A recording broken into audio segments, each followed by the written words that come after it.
Now, I'm going to go to Liberal Senator and former Ambassador to Israel, Dave Sharma, in just a moment. But first up, I want to show you what's been happening in England, where they've had their worst riots in more than a decade. They were triggered in large part by the alleged stabbing murder of those 3 young girls in Southport in the north of England. But all sorts of antagonism has come to the fore here, racism and antagonism towards immigrants. Here's the latest from Sky News UK. Wave after wave as violence descended. Scenes across the country now at risk of becoming normalised. Among the worst, Liverpool, parts of it set on fire, including a library. A hotel housing asylum seekers, targeted by rioters.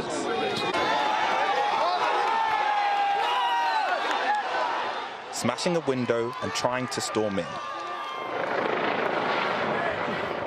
The group also targeted the officers trying to protect the building, their weapons, anything they could get their hands on, burning objects in their way.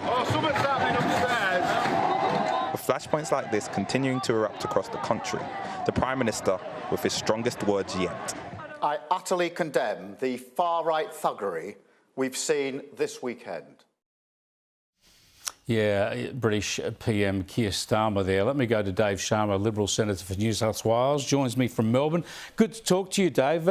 I wanted to show what was happening in the UK before I spoke to you, because I don't want to draw too much of a parallel, but when you're looking at the issues of social cohesion and some of the tensions in our society at the moment, surely what's going on in the UK provides a salient warning to Australia about how ugly things can get.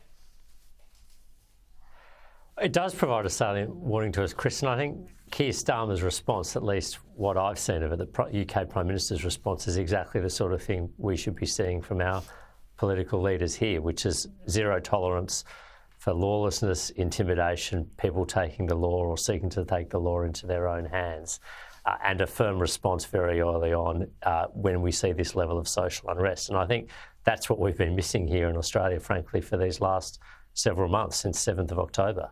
Well, this is exactly the point I wanted to get to. Of course, when there's violence involved, it's very easy for police to take action, and as they should, and arrest people and charge them.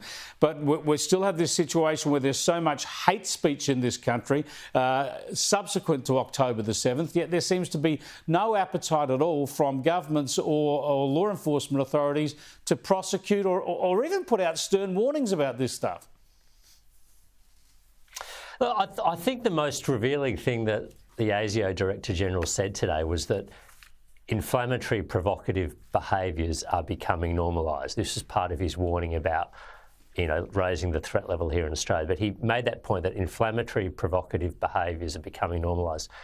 Why are they becoming normalised? Why is that the case? Well, because they're being tolerated, because people aren't getting arrested, because people aren't being charged, because police are not preventing these things or acting on it, because our political leaders are failing to set the tone, which they should have been setting early on, to make sure that, opinions that might be running hot about an overseas conflict do not translate into actions here in Australia. Oh, I think that's such an important point, because we've been watching this unfold now for 10 months, and it's almost as if the authorities have been sitting back and watching, and then, as you say, that it's becoming normalised. Well, you don't. That's the whole point. We don't want this to become normalised. I'm going to take up some of these issues with the terrorism expert Greg Barton in just a moment. So, Dave, I wanted to get your thoughts also on what's happening in the Middle East.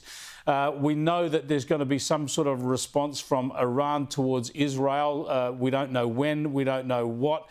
Hezbollah have been firing rockets into northern Israel. They've been doing that all the time. The global media has sort of ignored that for most of the last 10 months, I suppose. But what do you expect to see unfolding in coming days? Well, look, it's hard to know. I'd say that certainly, the tensions in the region have risen. Iran was humiliated, frankly, by the death of their guest in their own custody, Ismail Haniyeh. His killing seemingly by an explosive device planted in a guest house run by the Islamic Revolutionary Guard Corps. So for their own dignity's sake, they need to be seen to make a response. Now, the question is Is it going to look a little like their response in April, which that was in response to the killing of an IRGC general in Damascus? They telegraphed it well in advance. It was designed to rattle a sabre, if you like, but not to cause any damage. They fired some 300 missiles and cruise drones against Israel. They were all shot down. No one was killed. No one was harmed. And that was the end of the story. Are we going to see something similar, or are we going to see something that actually escalates things? We don't know. We're right to be on high alert. We're right to be warning our citizens in Lebanon that they should leave and shouldn't be travelling. We're right to be warning our citizens in Israel to have a heightened sense of security awareness. And we're right to try and send a message to Iran and Hezbollah to cool things down here and keep this conflict within limits. We hope it's that sort of minor response indeed. That's probably the best we could hope for, because an escalation beyond that, as you say, would be deeply worrying. Just before I let you go, we showed on the program last Thursday that the Iranian embassy in Canberra was flying its flag at half-mast, presumably in honour of Ismail Haniyeh. What do we do in Australia about that? We just accept that? Well, I mean, what these events of the last week have revealed is that the Israel-Hamas conflict is really a proxy war, and the bigger conflict here is between Iran on one side and all its proxy actors, Hezbollah in Lebanon, the Houthis in Yemen, Hamas in Gaza, and countries that prefer to preserve their freedom and dignity and liberal values and freedom of the press, countries like Israel, and also modernising Arab countries in the region.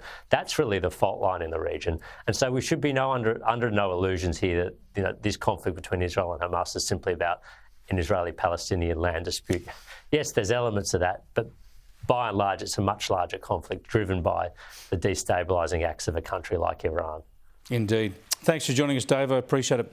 Dave Sharma, their Liberal Senator for New South Wales, joining us from Victoria.